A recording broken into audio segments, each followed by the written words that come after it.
Hello and a very warm welcome to all our viewers in Nigeria and around the world to Global TV News Prime Live in Nigeria's capital, Abuja. I am Chidima Jarrison.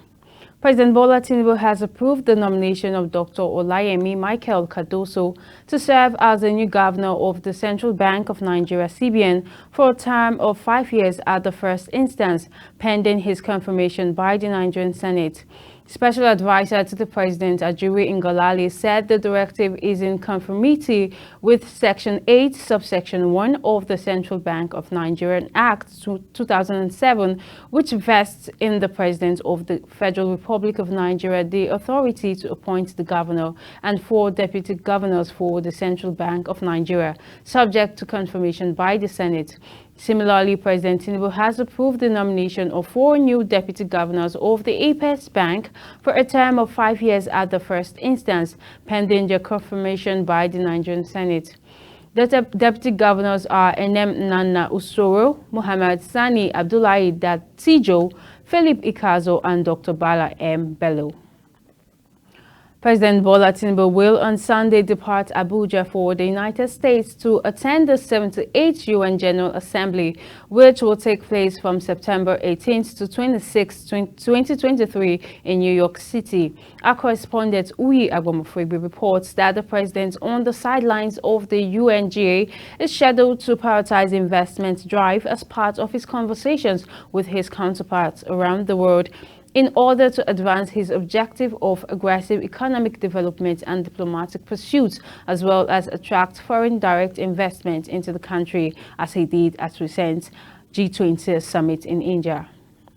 Briefing State House correspondents, Special Advisor on Media and Publicity to the President, Ajuri Ngilale, stated that President Tinubu will actively participate in 2 major summits at the UN, aside from the general debates of the Assembly. President Tinubu, according to him, will also meet with major chief executives and leaders of multinational firms cutting across multiple sectors of the economy as part of a series of crucial meetings and side activities that will have wide-ranging ramifications on the Nigerian economy. Sunday, His Excellency President Bola Ahmed Tinubu will be departing Abuja for New York to attend the United Nations General Assembly of 2023.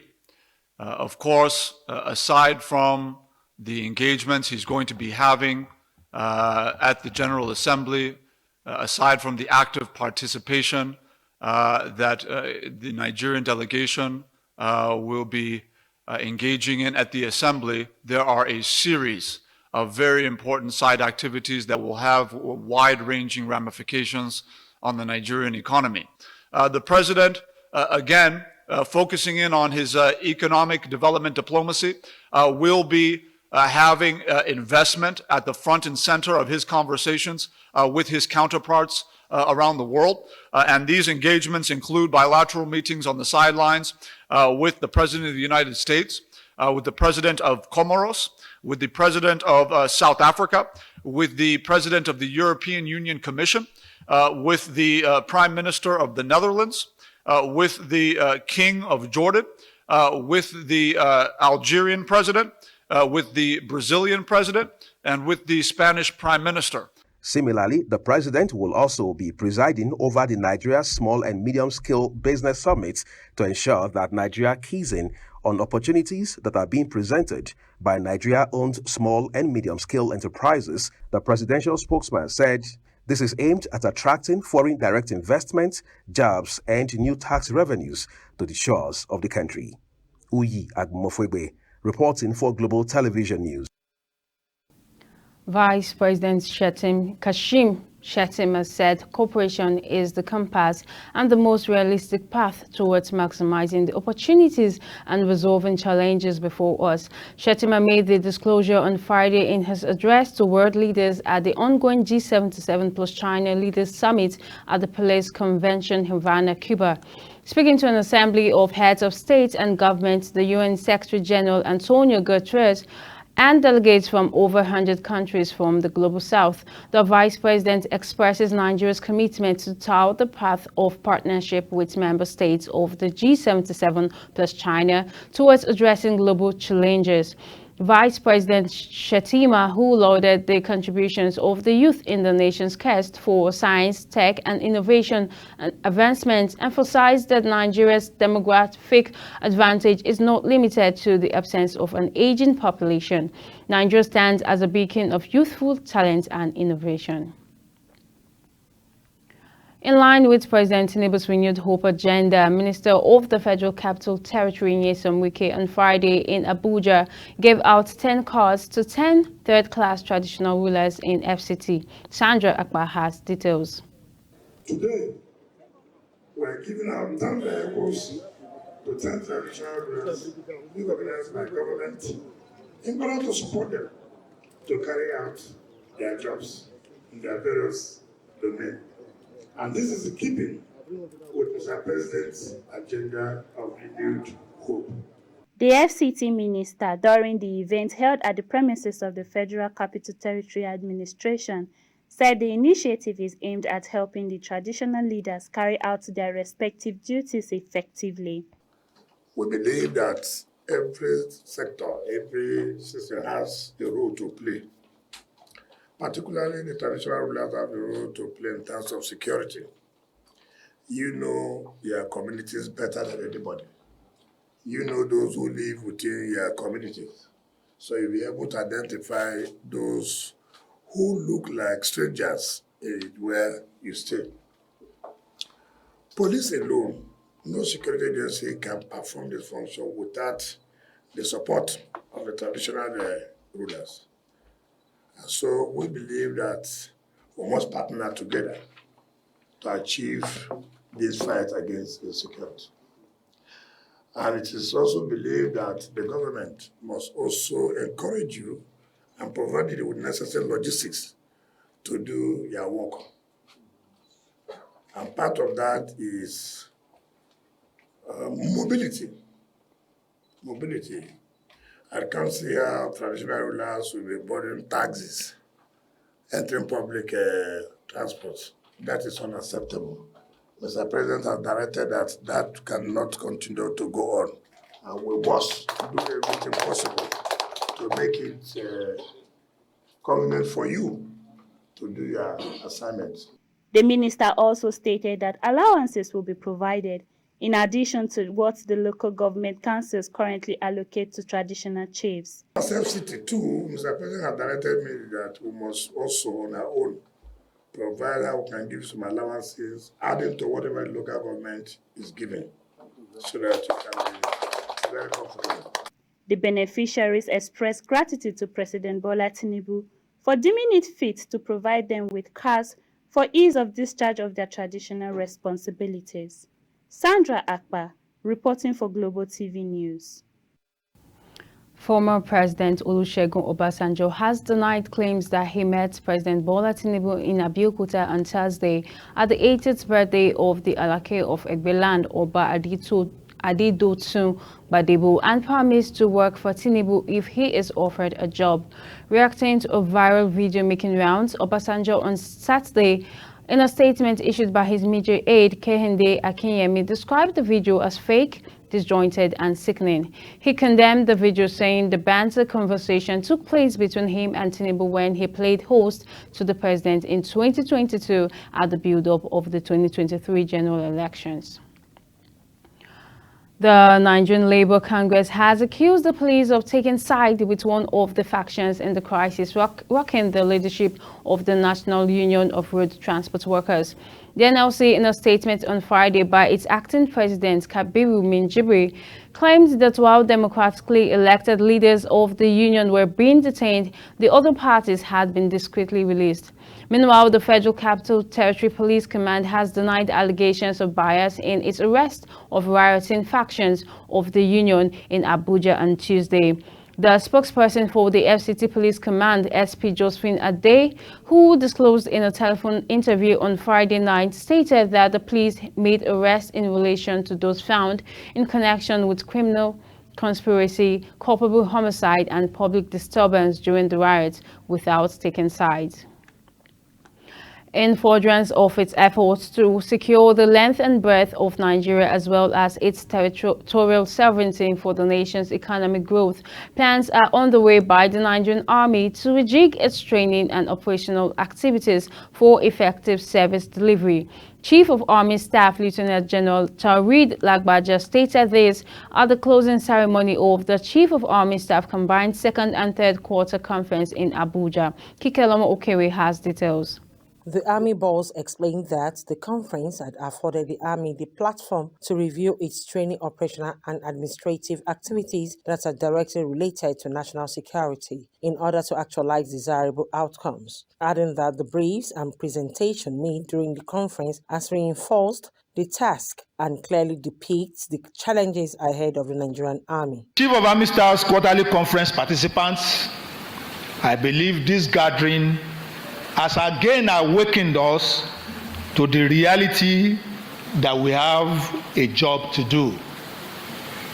The briefs we listened to and our deliberations on pertinent issues during this conference have reinforced the task ahead of us and clearly depicted that it's not going to be easy. General Lagbaja also reaffirmed the commitment and capability of the officers and soldiers of the Nigerian Army in ensuring safe and secured environment for good governance and socio-economic development in collaboration with sister service and other security agencies. He further charged all formation commanders to calibrate their strengths to deal decisive blow on the nation's adversaries. However, as I affirmed during the opening ceremony, I do not doubt your competencies and commitment to ensuring we join hands with our sister services and other security agencies to create the enabling environment necessary for good governance by the political leadership and economic prosperity for our people.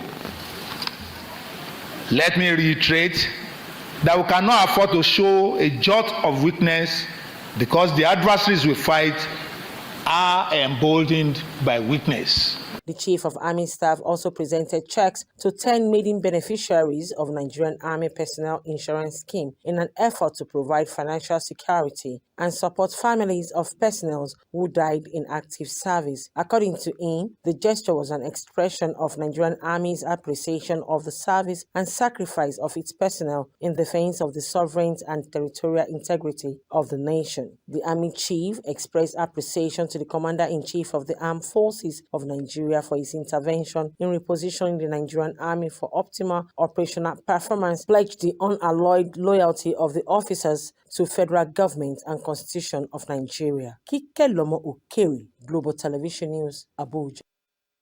Chief of Defense Staff General Christopher Musa has called on Defense Police Officers' Wives Association, the POWA, to embrace unity and teamwork so as to surmount the challenges in the Barak community and beyond. The defense chief made this call when the association's president led a delegation of the wives of the service on a courtesy call to defense headquarters in Abuja. Kikelomo Okewe brings us more. DAPOA was created to unify all serving officers of the armed forces with that mandate to ensure socio-economic development in the barracks. The Chief of Defense Staff appreciated DAPOA for taking care of the barrack community, saying there is need to ameliorate the situation in the barracks as well as the less privileged. That we can continue to foster that unity. We know the challenges of being in the military, being in the barracks. People outside look at us differently. So if on our own we also look at ourselves differently, then we are suffering from both sides. So we should learn to unite and work together as a team. It is only then that we can face the outside. In her remark, President Defense Police Officers' Wife Association says the organization is committed to harness and redefine the potentials of all women in the military and police community, which enable a solid support system to their spouses, thereby contributing to better society. Adding that the organization intends to embark on initiatives to support women development and also put smiles on the less privileged people out of the barrack community, as well as visit to the wounded soldiers and provide aids for their recovery. Visit to wounded soldiers to provide additional aids for their recovery. And being part of the armed forces building agenda, all channeled towards the non-kinetic support in the fight against terrorism. With all these identified target support areas, we know we cannot embark on this journey without your support, sir. I know that we can rely on your cooperation and extensive insight as we are fully ready to keep contributing our part in nation building.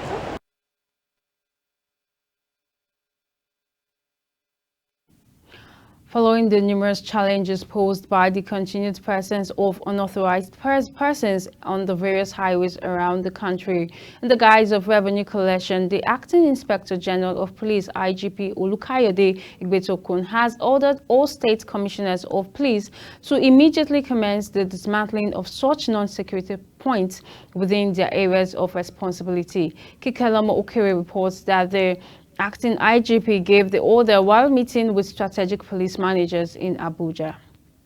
According to the information received by the police operatives, some officers are engaging in mischievous activities such as the seizure of vehicles, collection of fines, and other unlawful activities in the checkpoint.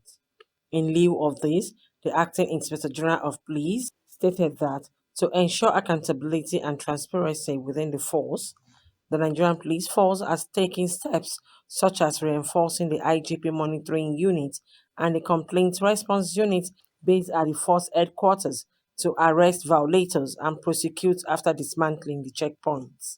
We are equally aware of the challenge posed by the continued presence of unauthorized persons on the various highways around the country in the guise of revenue collection, who constantly constitute nuisance on the highways by obstructing the flow of traffic and engaging in mischievous activities such as the seizure of vehicles, collection of fines, and other unlawful activities. All state commissioners of police are hereby directed to immediately commence the dismantling of such non-security checkpoints within their areas of responsibilities and arrest all violators for prompt prosecution.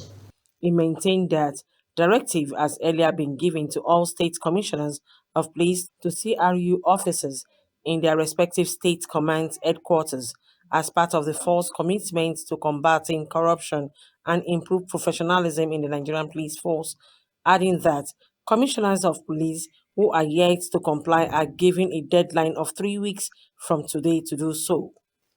The Acting Inspector General of Police further highlighted some of the breakdowns recorded under his administration by the police force in the last 5 weeks. Our committed officers have demonstrated relentless determination in upholding law and order through meticulously planned and well-coordinated operations driven by actionable intelligence. The Nigerian police force has effectively disrupted multiple infamous criminal syndicates involved in organized crimes, leading to arrests of 288 armed robbery suspects, 187 kidnap suspects, 198 homicide suspects, 59 suspects for possession of prohibited firearms, 168 suspects involved in cases of rape, defilement, and other sexual offenses, 265 suspected cultists, and 1,891 suspects for various crimes. The IGP, however, declared that the police is poised to support the efforts of government by providing the needed security and enabling environment for all legitimate businesses and other economic activities in the country, adding that any attempt by scrupulous elements to sabotage the economic revival will be met with stiff opposition from the police force. Kike Lomo Okere, Global Television News, Abuja.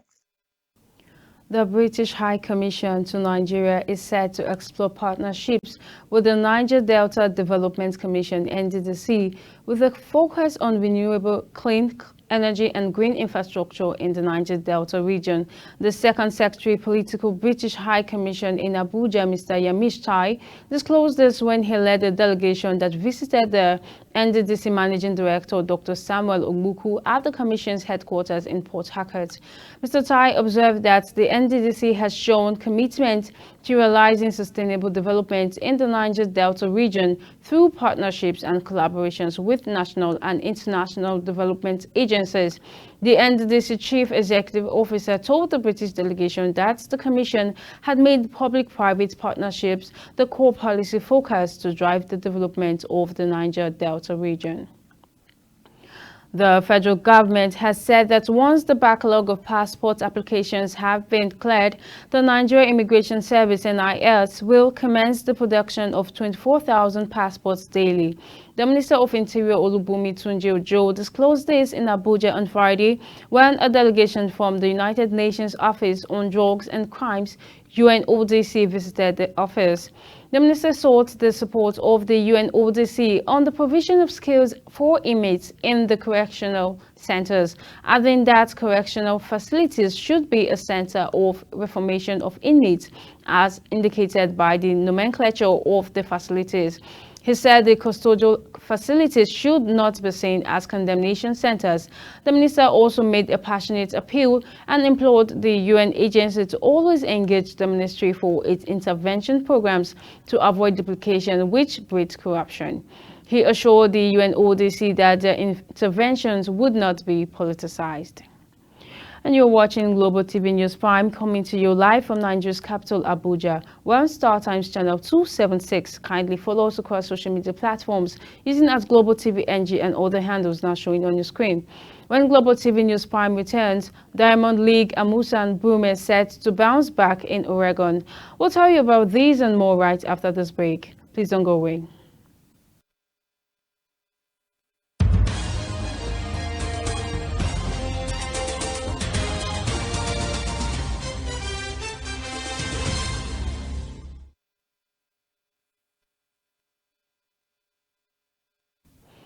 This is Global Television bringing you live broadcast of the News Prime from Nigeria's capital, Abuja. The leaders of Mali, Burkina Faso and Niger has on Saturday signed a charter establishing a defense alliance. Ministerial delegations from the three Sahel countries announced at a press conference. The head of Mali's ruling junta, Assimi Goïta, posted on X where he stated, unquote, "Today, together with the heads of state of Burkina Faso and Niger, I signed the Liptako Goma Charter establishing the Alliance of Sahel States, AES, the aim of which is to establish an architecture of collective defense and mutual assistance for the benefit of our populations. The three countries are battling a jihadist insurgency that erupted in northern Mali in 2012 and spread to Niger and Burkina Faso in 2015. All three countries have also undergone coups since 2020. Most recently, Niger, where soldiers in July overthrew President Mohamed Bazoum. This alliance will be a combination of military and economic efforts between the three countries, Mali's Defense Minister Abdoulaye Diop said at the press conference on Saturday. Our priority is the fight against terrorism in the three countries, he added. Tens of thousands of people rallied in cities across Germany, including Berlin, on Friday as climate protests, urging Chancellor Olaf Scholz's government to do more for environmental protection. Bearing posters with slogans like "System Change, not Climate Change," or "I'd be in school if the planet was cool," around 12,000 people marched in Berlin alone in a demonstration organized by the Fridays for Future movement. Huge crowds reaching 10,000 also turned up in major cities including Hamburg and Munich. Once a regular event for students holding school strikes, the Friday rallies have become less frequent in Germany lately, with some climate activities turning instead to more radical modes of protest, such as holding sit-ins at busy road junctions or on highways. The Minister of Marine and Blue Economy, Adegboyega Oyetola, has charged member states of the Abuja Memorandum of Understanding on Port State Control for West and Central African Region to comply with the requirement for member states to inspect at least 15% of vessels calling at the port. Oyetola, who disclosed this at the 13th Port State Control Committee meeting of the Abuja MOU, hosted by the government of the Republic of Cote d'Ivoire in Abidjan, also urged member states to achieve full ratifications and domestication of all relevant instruments. Also, the Director General of Nigerian Maritime Administration and Safety Agency NIMASA, Dr. Bashiri Jamo, noted that the Maritime Administration in Nigeria is committed to effective implementation of regulatory instruments in Nigeria. Speaking at the event, the minister, who doubles as the vice chairman of the Abuja MOU, emphasized the need for regulators and stakeholders of member states to ensure their maritime domains remain safe, secured, and environmentally friendly. The Minister of Solid Minerals Development, Mr. Dele Alake, has assured foreign investors in Nigeria's solid minerals exploration that the country's laws permit them to take their profits out of the country. Alake, who gave this assurance at the just concluded 21st African Down Under Conference in Perth, Australia, assured investors of a conducive environment to operate in Nigeria. While presenting a strong case for investment in the country's mining industry, Alake assured the investors about plans to set up the Nigerian Solid Minerals Corporation as the interface between the global mining industry and Nigeria. He said a major plan to show the government's readiness to assist investors is the massive investment into geoscience investigation of the country's minerals, their grade and quantum, to enable investors project with greater certainty the cost of their investment and the profits they make. The minister assured investors of safety, reiterating that the government had given illegal miners 30 days to join cooperatives in addition to plans to deploy a surveillance task force and mine police to combat criminals at the mines. Nigeria's sprint star and world record holder in the 100 meters hurdles, Tobilola Amusan, hoped to bounce back this weekend from the setbacks she suffered at the 2024 World Athletics Championship in Budapest as they take part in this year's Diamond League in Oregon, United States. Also, world silver medalist in the long jump, Ese Bruma will be among those competing. Both top-rated athletes will use the competition as a possible period to redeem themselves after 2023 World Championship non-Sedave. Apart from the famous 12.12 seconds world record, which she set in the semi-final last year at Oregon, Amusa also ran a marginally wide assistant 12.06 seconds to capture the gold medal in the evening. Another Nigerian athlete, Ese Brume, is among the finalists for the long jump top prize at Diamond League this weekend. Brume narrowly missed out in the medal zone in Budapest, finishing fourth. She is back at the same Oregon where she picked a silver medal last year during the 18th World Championships. Though Brume has not been so fantastic this season, many believe anything can happen in the Diamond League final. And that's it on Global TV News Prime, coming to you live from Nigeria's capital, Abuja. We're on Star Times channel 276. Kindly follow us across social media platforms using @Global TV NG and other handles now showing on your screen. I am Chidima Jarasen, thanking you so very much for watching. Good evening.